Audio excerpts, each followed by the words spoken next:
So there's been a lot said recently about the Pension Annual Allowance tax charge. This is the charge that you face if you over-contribute and pay too much into your pensions. But when and how is this charge actually made? Well, basically, if you want to pay the Pension Annual Allowance charge, you can do it in two ways. You can pay it yourself via your tax return.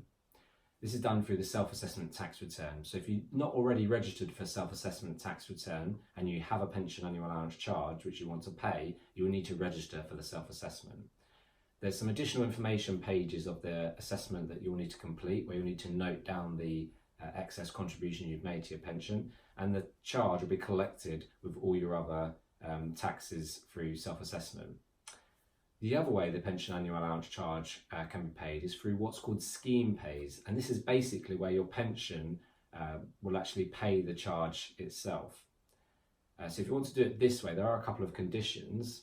You will need to write to your pension provider, pension scheme. The charge itself must be over £2,000, and you must have contributed over £40,000 in the tax year to the scheme that you wish to pay the charge. Now, obviously, if your pension scheme is paying the tax charge, you're not going to get it for free, so your pension benefits will reduce. If it's a defined contribution pension, your pension benefits pot will reduce by the amount of the charge.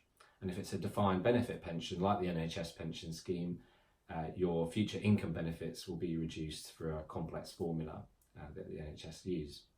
The key takeaway here is, though, that the actual charge, the responsibility for paying for it, regardless of which way you choose, is down to you. And it's incredibly complex at the moment to work out this annual allowance charge. There's the annual allowance, there's a tapered annual allowance, there's adjusted earnings, there's all sorts of variations that factor into the formula to work out whether you've overpaid into pensions.